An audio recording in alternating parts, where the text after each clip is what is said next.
Jaume, al Carràs. Ah, sí. Va fa uns anys i mesos va publicar bona part dels resultats de l'excavació a número 33 de la revista Ulls. Moltes gràcies per ser aquí amb nosaltres avui i moltes gràcies a vosaltres per la invitació. No sé si se'm sent. Bueno, deixem perquè almenys ens han dit. Exacte. El Carràs, lloc de producció de pel·lícules, de prèssics i de gel també. No sé si coneixeu el Carràs, però pels que no hi hagueu estat, físicament és un entorn que recorda molt una petita Lleida.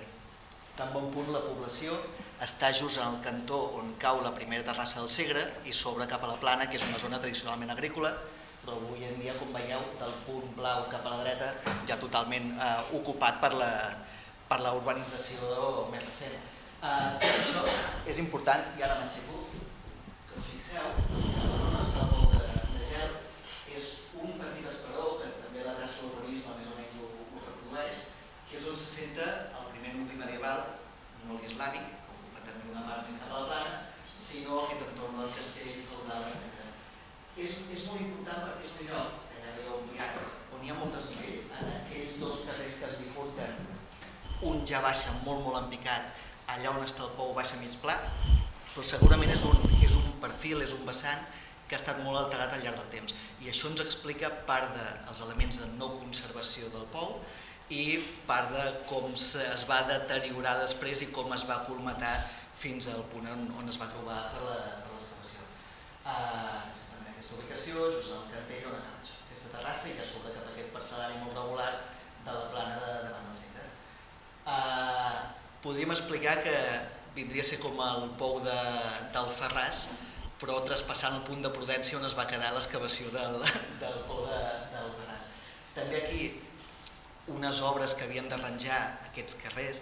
És un lloc mal resolt urbanísticament perquè ja passada l'edat mitjana la població en època moderna i avui en dia ha anat creixent cap a la Plana i aquí queda una zona on segurament havia estat construïda de bon inici però va quedar abandonada, va quedar aquest lloc amb desnivell mal resolt i va ser precisament un projecte d'urbanització, d'arranjament d'aquest carrer que baixa, totalment en terra i per tant, cosa que no agrada, fruit dels llavissaments a terra i embrutament dels carrers en èpoques de llocs i de pluges, doncs comença en l'espai, comença a aparèixer aquest pou on també prèviament que hi trepitgi mai un arqueòleg hi ha una mica d'ànsia de foradar aquí que trobes que és una mica pou.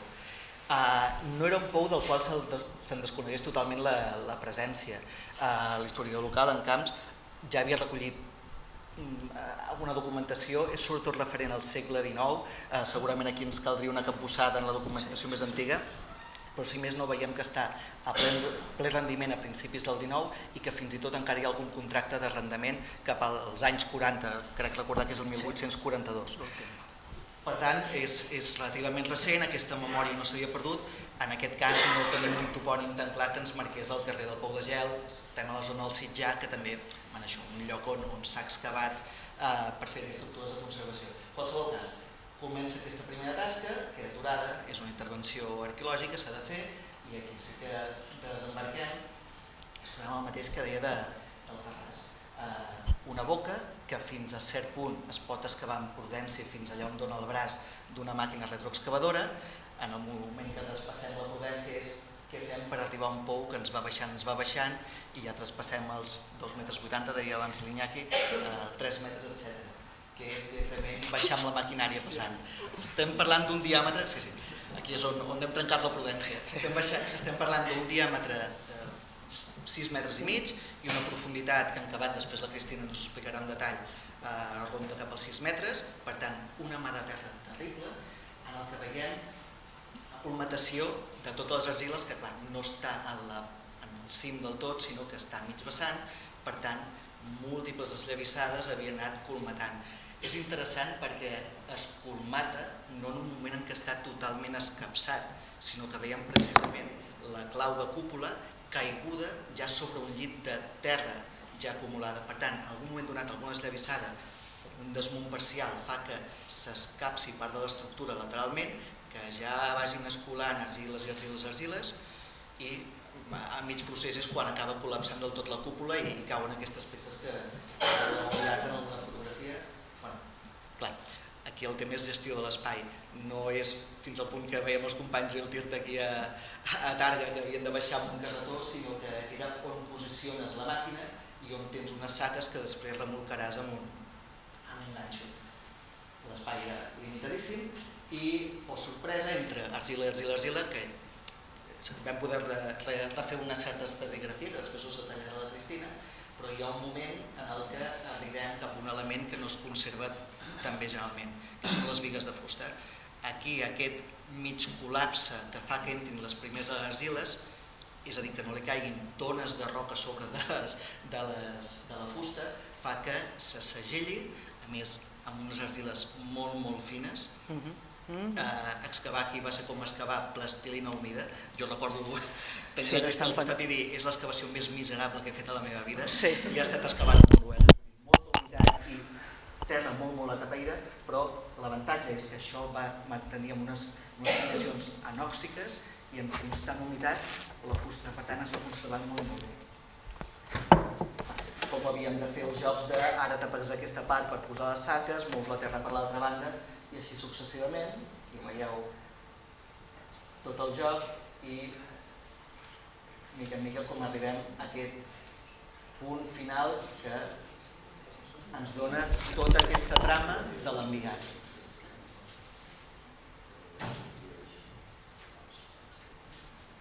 La consistència de la fusta, per si és d'interès, era una espècie d'esponja, és a dir, davant de la pressió cedia, però realment estava molt, molt, molt humitejada i molt expandida. Que això després veiem com deriva en què passa després de l'excavació. No em quedaré en aquest punt. Simplement, i aquí fem un petit spoiler, en el moment que es veu l'estructura i el moment que just al punt de trencament, com dèiem, allà on comença a fer la inflació, just on hi havia l'accés de la mina, doncs podem excavar una mica més enllà més forat i veiem aquest accés a colze, segurament prolongat i afectat per unes construccions posteriors de més que segle XIX fins i tot segle XX que han anat menjant espai al recinte, però com a mínim tenim aquestes petites inflexions i un punt d'escanyament que és la porta i que la Cristina us explicarà amb molt més detall.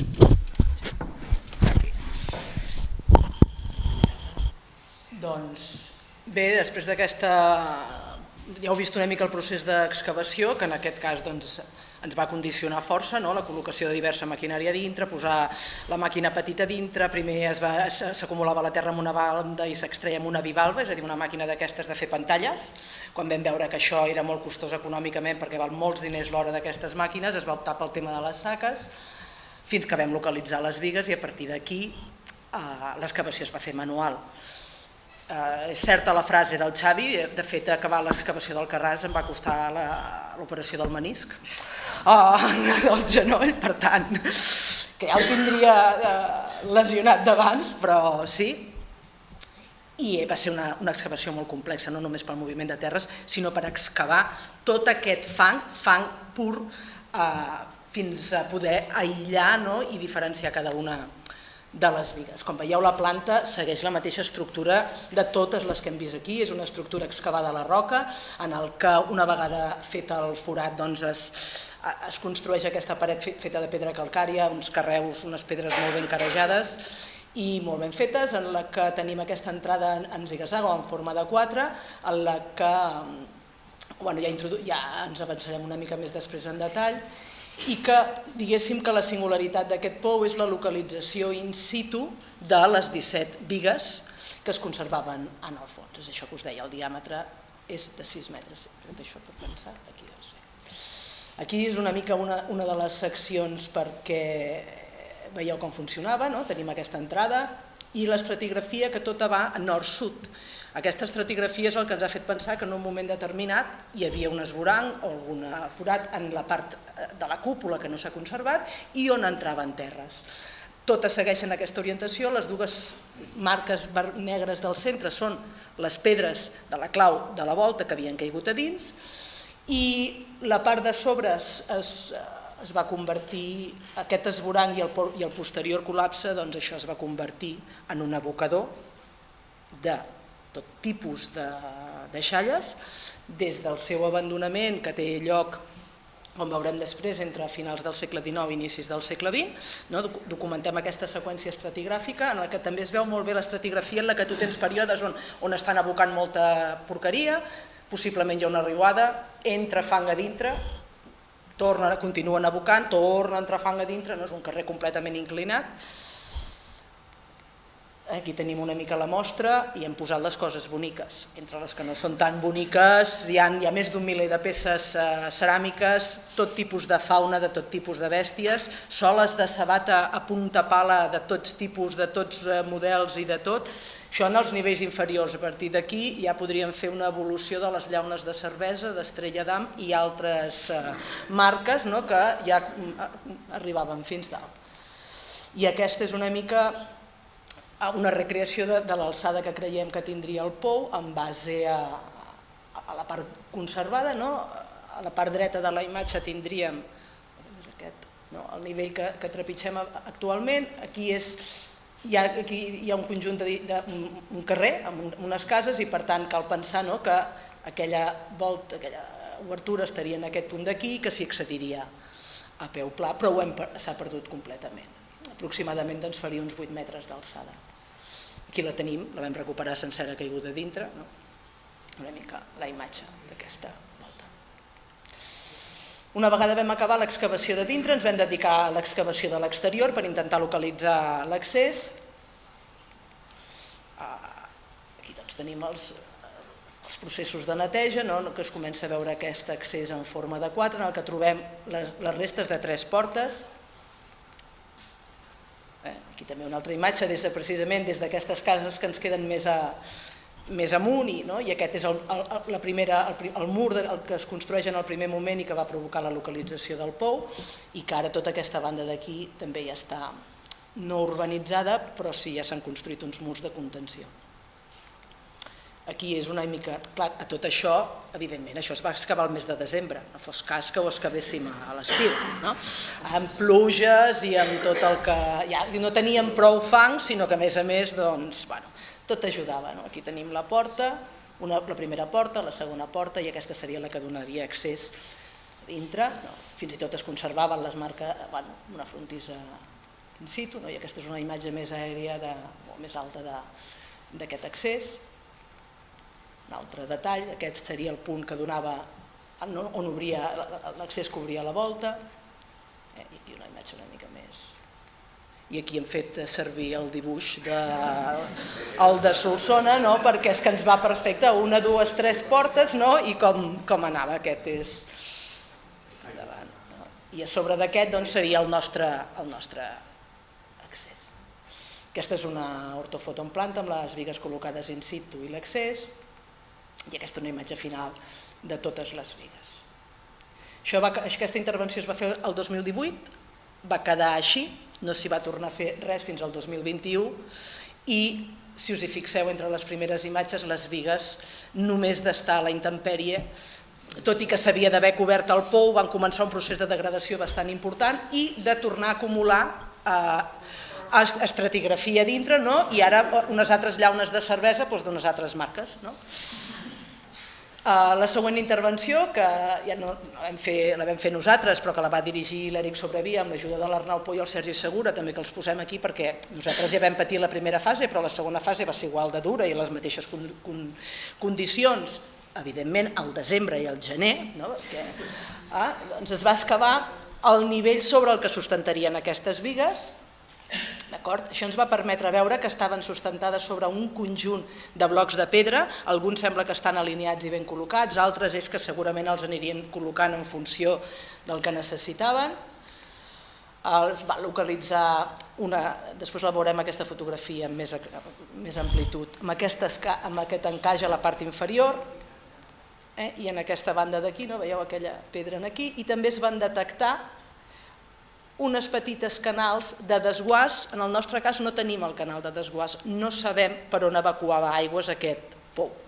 Ni l'hem localitzat nosaltres, ni sabem per on venia, però és evident que desguassava perquè, home, hi ha uns canals.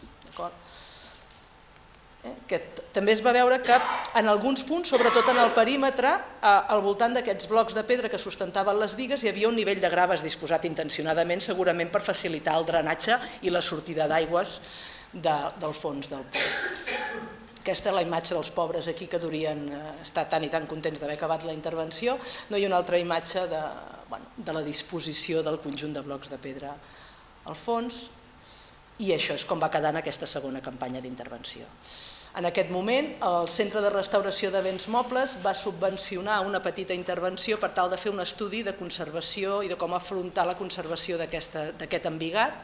Això ho van fer les restauradores Rosa Marina Ruiz i la Marta Vilà, que van fer, crec, una feina excepcional per intentar entendre què és el que havia facilitat la conservació. La conservació va ser que estava segellat i que la capa freàtica, com veieu, havia mantingut la humitat constant aquí i això havia facilitat la conservació, però sobretot què es podia fer a partir d'ara. També he de dir que una vegada entregat l'estudi no s'ha tornat a fer res més, per tant, no sabem en quina situació estan ara. Aquí una mica el que van fer, primer van fer una anàlisi de l'embigat i de l'estat de conservació, els treballs que elles van fer i una mica la proposta del que feien, que creien que s'havia de fer. Es van mesurar totes i cada una de les bigues, i a més es van posar uns testimonis, es van posar unes tires de velcro, de tal manera que si va reduint el gruix de les bigues, com ja havia passat en aquells 2 primers anys, es podria saber cada una d'elles a quina velocitat quedava per dia. Aquí les tenim, totes mesurades. A més van detectar que evidentment hi havia vida ja dintre del pou, són cargols, gripaus, fongs, verdet, vegetació, hi havia crescut de tot aquí dintre. Crec recordar que nosaltres havíem localitzat 18 bigues dividides en 34 fragments i al cap de 2 anys ja hi havia quasi una 50 de fragments, és a dir, moltes de les bigues ja havien perdut volum i s'havien fragmentat. Aquí més imatges de l'estat de les bigues, a febrer de 2021.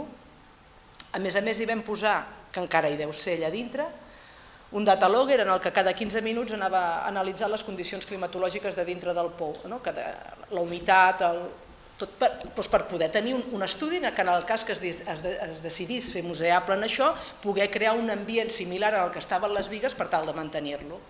I a més també es va fer un estudi de la mesura de la humitat que conservava cada una de les bigues, que era molt dispar. I això també explica per què unes bigues eren més gruixudes que les altres. Hi havia troncs que conservaven un 19% d'humitat, altres que conservaven el 100% i que aquests són els que estaven millor conservats. Aquí és un resum del 17, 18, 17, 19, 21 de febrer de la temperatura i ens donava 3 dades, la humitat, la rosada, i després, què més hi havia? I la temperatura, com veiem que aquí dintre aquestes grans oscil·lacions de temperatura en un lloc obert i exposat a les inclemències meteorològiques feia que aquelles bigues es deterioressin d'una manera molt ràpida. Elles van fer també una documentació exhaustiva de característiques, es van agafar mostres que es van analitzar i no són concloents, és el que sembla que és pi. No se sap si és pi pinyoner o pi negre, és una diferència bastant important. Si és pi pinyoner n'hi hauria al territori, si és pi negre ve del Pirineu, no n'hi ha al Carràs de pi negre. A més li van fer un tractament herbicida o biocida per intentar conservar-les al màxim de temps possible fins que s'hi fes aquesta primera actuació i a més també van fer una segona prova, no només amb aquest element que és el preventol, que és més no químic però més industrial, sinó que també vam fer unes proves amb olis essencials, una cosa molt més orgànica i sostenible i que va funcionar també molt bé. També aquí veieu perfectament com actualment fins i tot continua caient aigua per aquesta inclinació del carrer i això és el que havia provocat aquest nivell de reblert tan important. I també es van tractar les parets, que també estaven totes verdes, també amb el mateix tipus de biocida. I la capa freàtica, que és el que ens condicionava. Estaven treballant aquí i hi havia llocs entre 20 i 30 centímetres d'aigua que arribaven ben bé fins a la base de les pedres. Per tant, també s'hauria de buscar, per fer això museable, la manera de poder evacuar aquestes aigües o solucionar aquest tema. Sí, tant. Abans de la...